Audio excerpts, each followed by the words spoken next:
Hey, Mike here again with Canadian Musician, again in the Sheraton Hotel where Canadian Music Week 2016 is going on.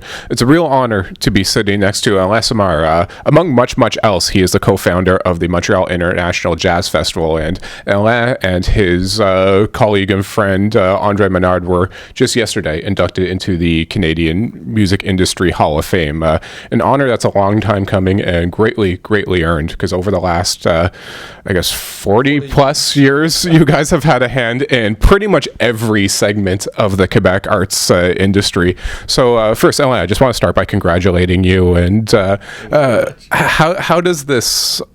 I know you've been honored in many different ways over the years, but being inducted into the Music Industry Hall of Fame, does it hold any special significance for you? Yes, sure, because it's a recognition from Toronto. Mm-hmm. Which is quite rare for Quebecers. Yeah. Actually, Mr. Dixon told me we were the first in the history of the... Yeah. First Quebecers to be inducted. That's shocking. Well, it's a better homage. It's worth more to be the first. So that's just stunning that you guys, after all this time, would be the first to be inducted. But that's interesting. Does it? Because often the Quebec industry and the francophone industry can be at least can be perceived as very insular and self-contained within Quebec.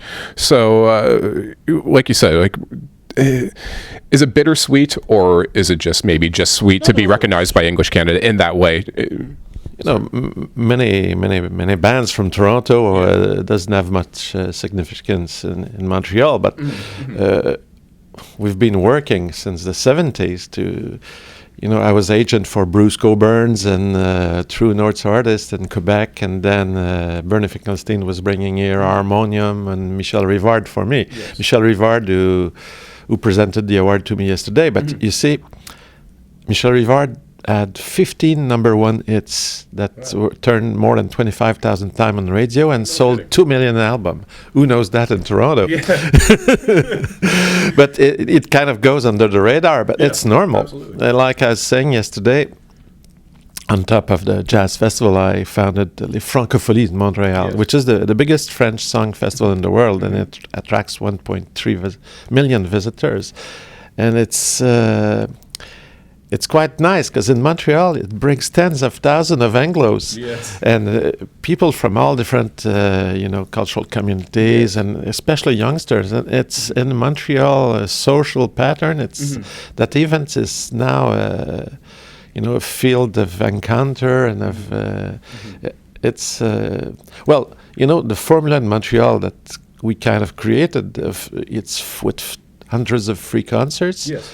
And then brings a lot of people, a lot of tourists, but it brings then a lot of sponsorship. So the free formula is, we receive maybe 15 to 20% of public funds only. And we spend, with all three festivals, we spend over $25 million in free concert in the streets. But it made Montreal the city of festivals. It's been a big trademark, and it brings a lot of money. Actually, it's been since 36 years. We brought in only for the tourist spending in Canada more than $2 billion with those festivals. It's phenomenal. It's kind of accidental. We would never have thought it would be possible. Well, over the years, like you're just saying, you and your partners have been involved in so many events, but also venues, artist production, TV production, like I said, all kinds, pretty much every branch of the entertainment industry. And it's obvious what you guys have done for the city of Montreal. And tomorrow here at Canadian Music Week, there'll be the Music City Summit, and this concept of music cities is a very hot topic across Canada right now. And Toronto's getting a lot of attention for what it's doing, the municipal government's doing here in the city, and various smaller cities across the country are formally embracing this idea of a music city strategy. But I just from my perspective, and I could be wrong in this, I was surprised by how little is coming out of Montreal or is being announced out of Montreal as far as formal municipal strategy from the government there. But please correct me if I'm wrong, but what is Montreal doing as far as embracing this, or is it the rest of the country kind of playing keep up in a way? Well, as far as Well, in Montreal, you've got, a lot of musicians. There's not as many clubs as in Toronto. And, you've got a lot of, of band that came out of Montreal, but Toronto is actually the hottest place in Canada, no doubt. It's fantastic what's happening. And we're very proud of that, even Quebecers. But in Montreal, the strategy, I guess that more money have been put into festivals and into, you see, like the city of Montreal just redesigned the center of downtown Montreal to create public place to host those free concerts and to around Place des Arts too. But there's 4 public squares. That's in Place des Festivals. That's to ensure the future of festivals. The Quebec government, the Ministry of Cultural Affairs, puts more money into music, into development of the recording industry, of the touring and so on. The city of Montreal have cultural centers and things like that, libraries, but there's not a strategy like what's and obviously it's working for Toronto. And a lot of there's so many musicians in Montreal, and more métissage, between people from everywhere. You see a band like what's their name? Their first album was Funeral. Arcade Fire. Arcade Fire. That's really Montreal, and the way it happened. There's many others that don't come across. I'm thinking of do you know that singer Betty Bonifazi? Yes, she's a beast. She was in Beast. I worked with her. Yes. I was once manager of Band Van 2000. We came here and played on the square during North by Northwest. There's been a lot of trying to have more exchange and to go across, but ourselves being French speaking, we have more trades with France. Like we bring a lot of French artists in Canada, and we send a lot of Quebec artists in France. At things like these sorts of industry events like Canadian Music Week, every year there's lots of talk and lots of reflection on just the radical changes that have occurred within the music industry over the last 10, 15, 20 years. But a lot of that tends to focus on the recorded music industry. You've been very involved in all sides of live music as a concert promoter, festival founder, and organizer. You've owned venues and renovated venues and rebranded them. Co-founder of Audiogram Record. Oh, yes. And also actually Spectra Music, which is one of the biggest labels in Quebec. My daughter, Catherine, now is the head of Spectra Music, concert division, agency, management, and recording industry. But absolutely, and she doubled the sales since 3 years in a period when everything is going down. So I guess it was time I retired. I guess where I was going with that is the radical changes on the recorded side are obvious, but just from your perspective and experience on the live side of the industry, has there been as radical a change on that side of the music industry? Is it that different of an industry as it was 10, 15 years ago? Well, yes, obviously it's much more fragmented than we see in, we own concert halls, and there's, it's one-nighters, more artists are going in smaller clubs and venues. You've got the big blockbusters, but part of that, it's much fragmented. You don't see any more artists, well, even French-speaking artists. We used to be able to sell 25 Spectrum with Michel Rivard, or there are artists that made Place des Arts at 1,500 seater for 2 months in a row. Well, I was talking about my daughter. She sold 50,000 tickets this year with an artist named Jean Leloup in only 3 cities, in Ottawa, Montreal, and Quebec City. But it's the exception. He sold over 100,000 albums, and it's an artist that I first managed in the 90s. And he came back home at Spectra, and now managed by my daughter. Again, to just return to your experience as a festival organizer and founder. Obviously, the two big ones being FrancoFolies, as you mentioned, and Montreal International Jazz Festival. Montreal Highlights Festival, which is the winter festival. It's food and wine. It's concerts and indoor, but big outdoor extravaganza, playing with light and creation and different free activities. Right now, across Canada, it seems to be hard on festivals it seems to be two reasons. One's the low Canadian dollar right now, which makes it more expensive to bring in big international headliners who are getting paid in American dollars. And also the proliferation of festivals in major markets is just increasing the competition for artists. And I'm just wondering, I'd just like to get your perspective on that. Have you been seeing that with the Quebec festivals, and how has that affected you, and how have you and your colleagues been able to deal with it? Well, the fact is, our three festivals are still in croissance. Like we have more and more people coming in, and more touristic windfall. On one side, yes, to get American artists is costing more.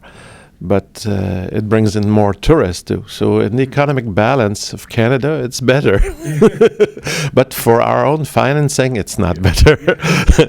The problem we have, because we have more and more people attending, you see, we have close to 5 million visits with our three festivals. And the windfall is nearly 200 million per year. So we have a lot of sponsors. That's doing good. Sales on the site, because now we kind of revolutionized the downtown area of Montreal. There's 48 new restaurants since 5 years. So we sell less beer and hot dogs than we did. But we didn't start festival to sell beer and hot dogs. But we must find ways to compensate those losses. And the government, especially the federal government, is not supporting the major events industry. Oh, really? Oh no, there's in all major countries there's national programs. There's none in Canada. We created FAME, which reunites the 15 most important festivals and special events in Canada. Okay. And it's we are asking federal government to put in a program of about $30 million. We bring them back to governments $280 million out of over $1 billion. Only 15 eventment, the top 15 eventment in Canada, it's over $1 billion. Mainly new money from tourists. And that creates over 15,000 full-time jobs in Canada. So it's an industry. And if we would have more help from the federal government, it would help indirectly all the music industry, the touristic industry, and the Canada's economy. Because Canada is on the tourist trade balance is not good for Canada. And the proof has been done that special events are the number one drawing capacity, a part of Niagara Falls. And Did I hear you right and say what the group of the 15 big events is wanting? Did you say a $30 million fund? Is that the number? And fund to develop the industry and to be able to renew the content, which is the capacity to attract people and to because. I was just gonna say that's actually smaller than what I would have guessed, considering how many people are within this group. Obviously, we could do much better with more, but the reality is look, the Montreal Jazz Festival. We cut since a few years. We cut 2 days. Because we had smaller revenues, especially, you remember the sponsorship scandal? Yes. Okay? That had nothing to do with the sponsorship of festivals, nothing. But the government, to look good, cut. So we lost money, they cut programs, and we just had to cut 2 days. We balance our budget, it's fine with us. But the government is losing. There's a study that showed that the government was losing $9 million per year because of that. Really? To save $1 million, they lost $9 million. Some bad math. No, we're realistic. We thought that, and that regroupment is really the top major is, Calgary Stampede, Luminato, Toronto Film Festival. It's the big ones, and it's really in the industry where our competitor in other countries, even in the United States, get more funding. In France, the festivals, they get like from 40% to 60% public sponsoring. Wow, here, the Jazz Festival, it's 15, 16%. Yeah. But I'm not complaining. I'm very proud of that. Yes. Because to be able to do a formula of free concerts and to auto-finance 85% of it, and that brings money to everybody, I'm very happy. But the thing I'm more proud of, it's that the free formula enabled millions of people to discover the best musician in the world, and that was our main goal when we created that. Absolutely. And I can speak from experience, just being able to go twice in the last, I guess, number of years, that if you've never been to Montreal during the Jazz Festival, it's not just musically, but just citywide. It brings the whole city alive, and it's just a fantastic experience.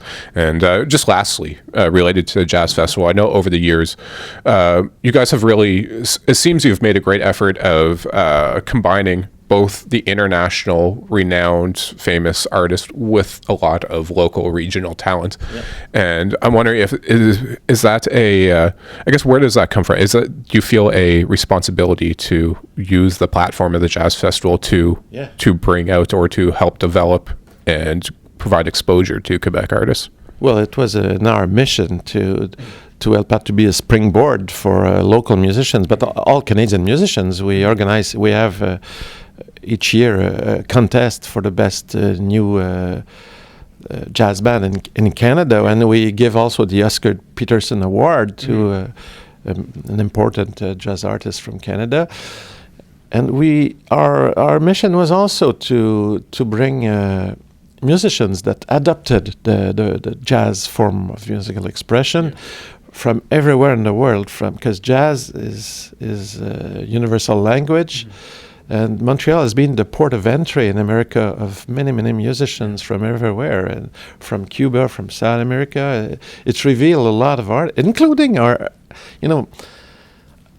like the first important shows that made them known for Diana Krall, Colin James, you name it. There's so many. Ollie Cole. It was the Montreal Jazz Festival, and we're very happy about that. Fantastic. And Alain, I know you're probably in high demand, and this is a busy week for you, but I just want to close by again. Just congratulations on the Canadian Music Industry Hall of Fame induction. I can't believe you guys are the first Quebecers to be inducted. That seems kind of stunning, but after all the years. But truly, congratulations. It's very well earned. I don't know. Maybe you didn't know that Leonard Cohen was from Montreal. Again, Alain Simard, co-founder of the Montreal International Jazz Festival, and like we were saying, co-founder of a lot of other things within the Quebec arts industry. But Alain, it's a true honor to speak to you, and I really appreciate it. It's very fascinating. Cheers.